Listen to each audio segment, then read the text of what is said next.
Good morning. We bring you sports now on the AM show, and we start with the Black Stars. Back-to-back defeats for Toado and his boys after they suffered a 1-0 loss at the hands of South Korea in the November international window. The senior national team had earlier lost 2-0 to Japan on Friday, which was November 14, and on Tuesday, November 18, they suffered a 1-0 loss at the hands of South Korea. We'll go for the highlights of this match.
These back-to-back defeats have left to many people claiming that the team is gradually building a culture of losing.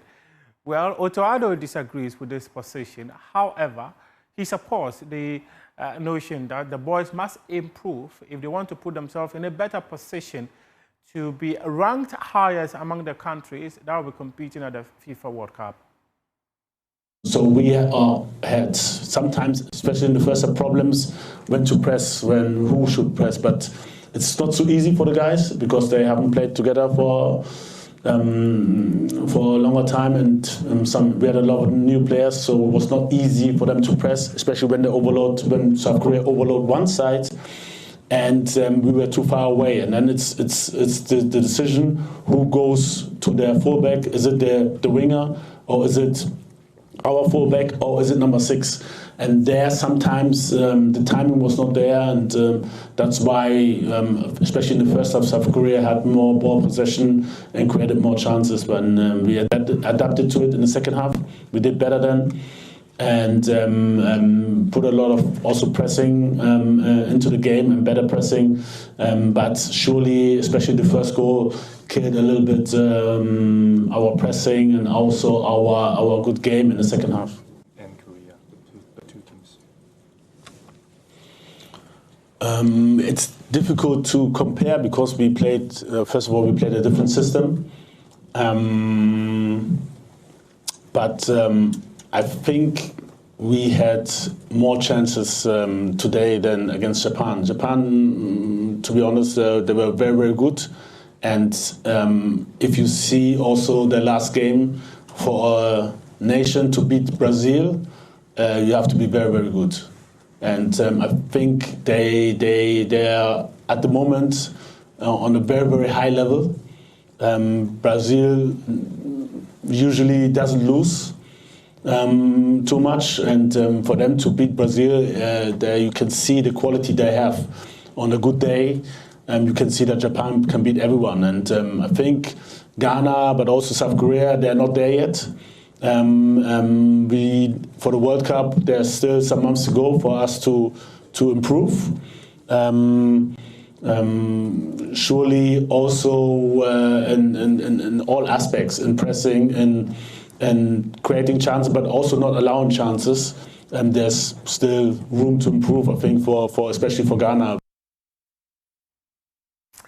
The draw for the FIFA World Cup will be happening on Friday, December 5. That is when Ghana will know its opponents. And the next international window will be in March, where the senior national team will have another opportunity to prepare for the tournament before the final round of preparatory matches will happen in May, heading to the FIFA World Cup starting on June 11.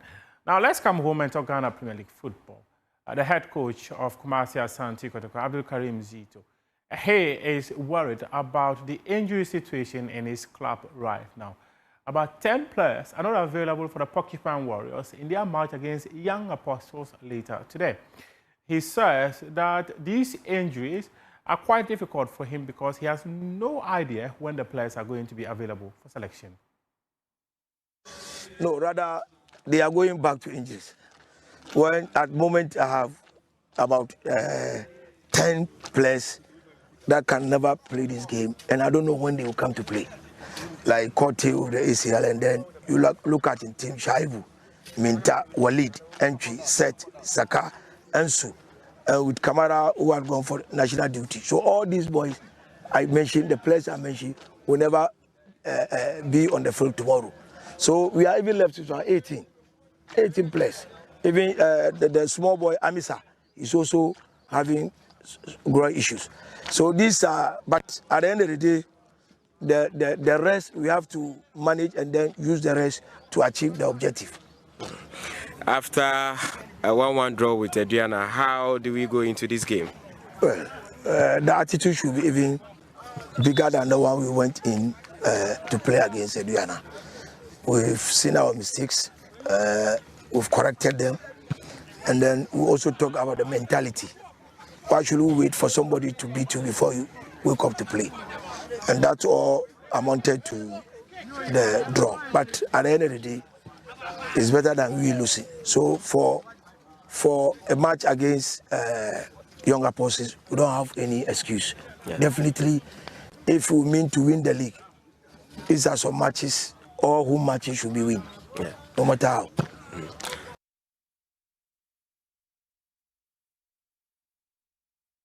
The Ministry of Sports and Recreation and the National Sports Authority will be organizing a nationwide Keep Fit walk in December. According to the Chief Director of the Sports Ministry, Wilhelmina Asamoah, she believes that this is an initiative the country will enjoy because it helps in building the unity within the country. And also, the Director General of the National Sports Authority, Yaw Ampofo Ankra, he believes it is a vision of the President, John Dramani Mahama, and his office will adhere to the latter.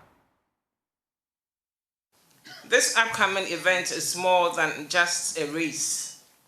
It is a powerful movement to foster community engagement, promote healthy lifestyles, and strengthen the unity that binds us as Ghanaians.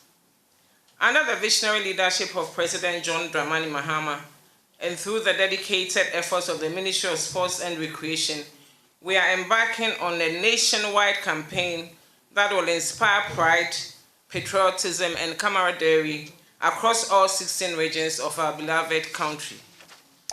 In collaboration with the Millennium Marathon Sports Limited, an organization renowned for its excellence and international recognition, we will execute a historic event, a simultaneous 5-kilometer and 10-kilometer run and walk that will bring together over 1 million Ghanaians.